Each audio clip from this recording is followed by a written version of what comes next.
ஸ்ரீ மகாகுரப்யோ நமः. ஹரிஹி ஓம். சதாசிவசமாரம்பாம் சங்கராச்சார்யமத்யமாம் அஸ்மதாச்சார்யபர்யந்தாம் வந்தே குருபரம்பராம். ஜெம் டிவியின் நண்பர்களுக்கு எனது வணக்கங்கள். இன்றைய நாள் அனைவருக்கும் இனிய நாளாக அமைய எல்லாம் வல்ல இறைவனை வேண்டி இன்றைய மதமும் நம் மதமே நிகழ்ச்சிக்கு செல்வோம். இன்னைக்கு நம்ம ஸ்ரீமத் பகவத்கீதையிலிருந்து ஒரு ஸ்லோகத்தை விரிவான விளக்கத்துடன் பார்ப்போம். யதக்ஷரம் வேத விதோ வதந்தி திசந்தி யத்யதயோ வீதராகாஹ யதிச்சந்தோ பிரம்மச்சர்யம் சரந்தி தத்தே பதம் சங்கிரஹேன பிரவக்ஷ்யே. இந்த ஸ்லோகம் ஸ்ரீமத் பகவத்கீதையின் 8வது அத்தியாயமான அக்ஷர பிரம்ம யோகத்தின் 11வது ஸ்லோகம். இதுவரைக்கும் நம்ம கிருஷ்ணர் இறக்கும் தருவாயில் அந்த மரணப்படுக்கையில் இருக்கும் அந்த சமயத்தில் கூட யாரொருவன் இறைவனை விடமாட்டேங்கிறாரோ, யாரொருவன் இறைவனின் அந்த சிந்தனையை, அவரின் அந்த கருணையை உணர்வதை விடமாட்டேங்கிறாரோ அவரை இறைவனும் நிச்சயமாக கைவிட மாட்டார், அவருக்கு மோட்சத்தை அளிப்பார் என்று கிருஷ்ணர் ஏற்கனவே சொன்னார். அதன் ஒரு தொடர்ச்சியாக அவர் சொன்ன விஷயங்கள், இறுதி காலத்தில் இறைவனை நினைக்காமல் வேறு சிந்தனையில் இருக்கும் நபர்கள் அவ எந்த சிந்தனையில, எந்த நினைவுல, எந்த எண்ணத்தில் இருக்கிறாளோ, அவ எந்த ஒரு விஷயத்தை பற்றி எண்ணிக்கொண்டு நினைத்து கொண்டிருக்கிறார்களோ அதுவாகவே மாறுகிறார்கள், அதுவாகவே அடுத்த பிறப்பை எடுக்கிறார்கள்.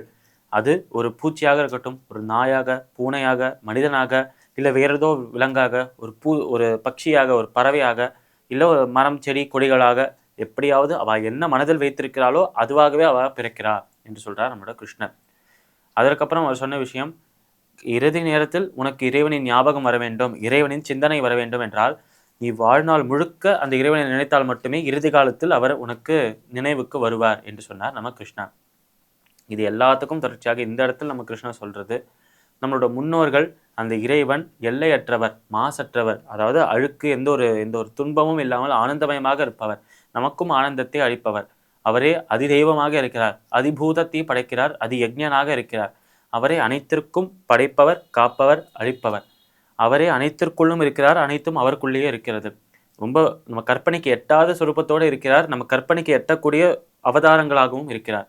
இப்படி ஒவ்வொரு விஷயத்திலும் இறைவனை இருக்கிறார் என்று அனைத்திற்குள்ளும் இறைவன் இருக்கிறார், எப்பொழுதும் எங்கும் எல்லா நேரத்திலும் சதாசர்வ காலமும் இருக்கிறார் என்று அந்த ஒரு விஷயத்தை உணர வேண்டும், அந்த இறைவன் இருக்கிறார் என்ற விஷயத்தை உணர வேண்டும் என்று சொன்னார் நம்ம கிருஷ்ணன்.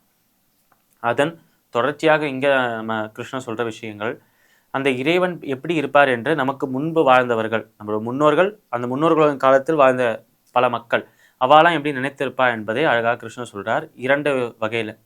முதல் விஷயம், 2 பேரை யார் எடுத்து சொல்றார் என்றால் நம்ம கிருஷ்ணர், முதலில் வேதத்தை கற்று அறிந்த பண்டிதர்கள், 2வது சந்நியாசம் வாங்கி கொண்ட சந்நியாசிகள்.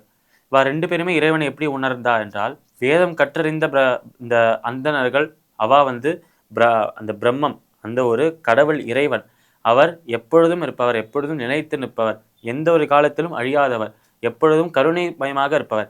அப்பேற்பட்ட இறைவன் ஒருவரே, அந்த ஒரு இறைவனுக்கு பல சொரூபங்கள் இருக்கு, அந்த பல சொரூபங்களை பல நபர்கள் வழிபடுறார். ஆனால் இவ எல்லாருமே வழிபடுவது ஒரே இறைவனை என்று உணர்ந்தவர்களாக வேதம் கற்றவர்கள் இருப்பார்.